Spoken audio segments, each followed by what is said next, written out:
Dan di ujung virtual sudah ada yang resen, ada Mas Sita Ilma. Langsung kita hubungi beliau. Assalamualaikum. Waalaikumsalam. Iya, Mbak Mas Sita di mana ini? Terima kasih Pak Toto atas kesempatannya. Saya di Jombang, Pak Toto, Jawa Timur. Oh iya, silakan.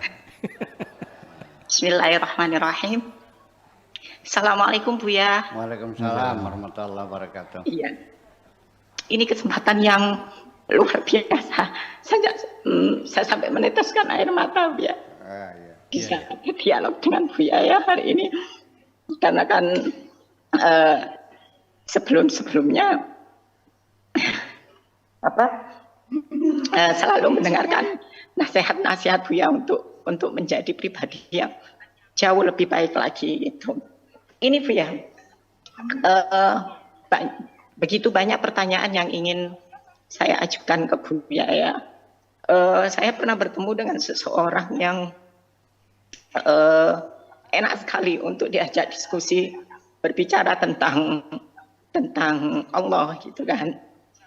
Nah, beliau mengatakan bahwa salah satu sifat Allah itu memiliki 99 Asmaul Husna, dan salah satu sifatnya itu ada pada manusia. Nah, itu yang belum saya sempat tanyakan kepada beliau gitu. Dan beliau keburu meninggal gitu. Nah, mungkin Buya bisa menjelaskan mengenai apa sih maksud dari beliau katakan gitu. Ya. Gitu saja, Mbak Mas Sita. Terima kasih. Iya, Buya. Silakan Buya. Ya, saya mengatakannya apakah itu desas-desus atau rumor, apalagi desas-desus, rumor, kabar burung mungkin. Isu kabar burung. Tapi ini sudah lama bahwa barang siapa yang mengenal satu sifat Allah dari 99 yang dikenal dengan Asmaul Husna, begitu dia tahu satu sifat menjadi genap 100, maka dia menjadi waliullah. Yang satu ini apa sifat Allah yang bisa menghantarkan kita menjadi waliullah? Ya, sifat. Makanya saya pernah mengoreksi, mencari di dalam Al-Quran dan hadis apa nama satu ini yang paling istimewa yang membuat orang jadi waliullah. Akan tetapi sebelum saya bicara panjang, kalaupun di sini ada yang tahu, satu sifat Allah yang menggenapi menjadi 100, pasti dia tidak akan bercerita kepada siapapun. Ya, hanya untuk dirinya sendiri. Karena itu masuk dalam wilayah top secret. Bukan confidential, tapi bukan secret, tapi top secret. Hanya dia yang tahu sendiri, tidak untuk disiarkan. Dan itulah di dalam Al-Quran dikatakan wal yatalattaf wala yusyiruna bikum ahada. Perlu dicatat wala yusyiruna bikum ahada. Syu'ur yusyiruna itu merasa. Apalagi kita memberitahu tidak boleh. Kita melakukan sesuatu yang kemudian orang merasa menduga-duga bahwa saya waliullah juga nggak boleh. Dengan isyarat apapun nggak boleh. Itu untuk dirimu sendiri. Saya mencoba untuk mencari asma-asma Allah yang lain. Dan ternyata tak terhingga apa saja yang diberi maha bisa menjadi sifat Allah. Maha penipu, boleh enggak? Maha sekarpe dewek. Maha pendendam. dan seterusnya. Kalau sudah maha itu. Akan tetapi berapapun nama-nama Allah yang kau create, yang kau sebutkan tadi, tetap bukan Asmaul Husna. Sebab Asmaul Husna itu ditetapkan berdasarkan tauqifullah, tauqifiyah. Seperti itu. Adapun asma yang lain silakan Anda. Kemudian itu isim. Yang menjadi sifat juga sama. Tidak sepakat antara Maturidi, Asy'ari, Jabariyah, Qadariyah, Mu'tazilah, Ahlussunnah wal Jamaah.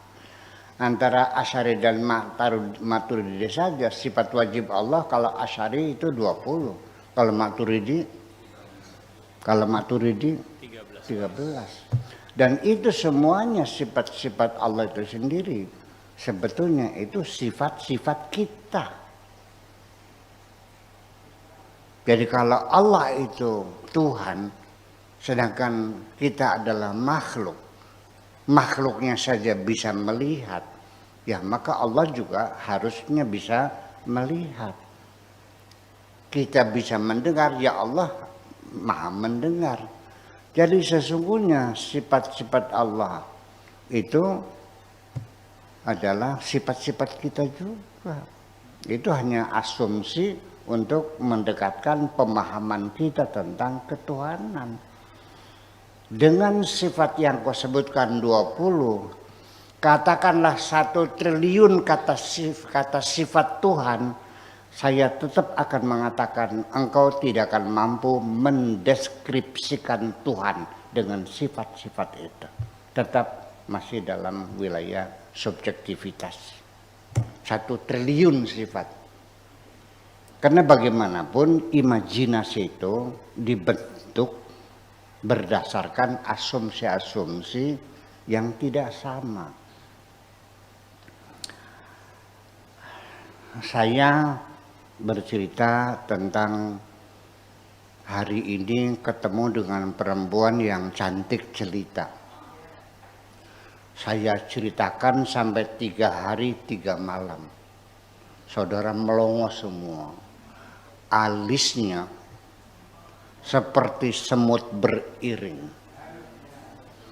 Pinggangnya seperti bawang. Ya. Betisnya seperti padi bunting. Begitu digambar oleh Kang Benu kayak hantu. Betul enggak? Dan semua orang apalagi pelukis semua, setelah saya uraikan dengan bahasa saya, ya, lalu terbangun imajinasi. Ketika digambarkan 1000 orang menggambar tidak sama. Itulah sebabnya maka Tuhan kita Maha Esa. Hanya satu. Semua orang mencoba mendeskripsikan. Tetapi persepsi-persepsi berbeda-beda, membangun imajinasi yang berbeda-beda. Dan bahkan satu dengan yang lain saling menghantam, saling membunuh. Terjadi banjir darah. Antara Mu'tazilah dengan Ahlussunnah wal Jamaah. Itu sangat mengerikan sekali. Mereka hanya berupa dugaan-dugaan, tetapi mereka beranggapnya seperti keyakinan dan kebenaran mutlak. Iya, Mu'tazilah dibantai. Ketika Mu'tazilah menang, Ahlussunnah juga dibantai, termasuk pembesar-pembesar Ahlussunnah Jamaah seperti Ahmad bin Hambal, sampai dia itu lumpuh. Ya. Abu Hanifah juga sama. Yang selamat kan hanya Imam Syafi'i oleh kelompok Mu'tazilah. Ya, Mu'tazilah juga dipenggali kepalanya. Ya gara-gara berebut dengan sifat-sifat Tuhan itu. Apa mau diteruskan sampai sekarang? Bertengkar urusan yang semacam itu. Makanya saya memberikan kebebasan. Apapun persepsimu tentang Tuhanmu, apapun. Saya tidak menuntut untuk mendeskripsikan Tuhan secara eksak, secara pasti. Yang penting keyakinanmu bisa nggak mempengaruhi perilakumu di alam dunia sehingga engkau menampilkan, mengimplementasikan keyakinanmu berupa kebaikan-kebaikan kepada sesama. Itu yang paling penting. Berakidah itu seperti itu bagi saya. Betul nggak? Sebab nanti siapa yang benar, karena persepsi yang berbeda inilah maka terjadilah orang beragama berbeda-beda. Betul nggak? Bahkan sampai dalam satu agama saja itu mazhabnya berbeda-beda. Satu mazhab saja kino-kinonya berbeda-beda. Di mazhab Syafi'i ada kino Nawawi, kino Zamakhsyari, ada kino-kino juga. Betul gitu ke? Oh. Ada kino-kino juga. Nanti dalam satu kino ada juga blok-blokan juga. Dan seterusnya. Dan itu adalah sunnatullah. Allah berkehendak membuat alam ini plural. Jadi kalau Anda tidak menerima pluralitas sebagai suatu realita, berarti Anda tidak mau mengakui kehebatan Tuhan. Itu yang persoalannya. Jadi yang saya jawaban terakhir, apapun Ibu Wasita Ilma Jombang, silakan Anda mencari. Dan apapun yang Anda temukan, jangan katakan final. Katakan ini keputusan sementara. Suatu ketika ada bukti lain yang kuat, maka keputusan saya akan saya robah lagi. Gitu saja. Ya. Tapi percayalah bahwa Allah mengatakan apabila engkau datang kepadaku dengan berjalan santai, aku akan datang menghadapmu dengan lari. Engkau mendekat kepadaku satu kilan, aku akan datang kepadamu satu hasta. Allah akan lebih cepat mendekati dirimu daripada engkau mendekati Allah. Percayalah. Terima kasih gitu. Ya. Baik, Ibu Masita Ilma di Jombang, demikian penjelasan dari Buya tentang Asmaul Husna yang sudah ditanyakan hari ini dan sudah dijelaskan tadi.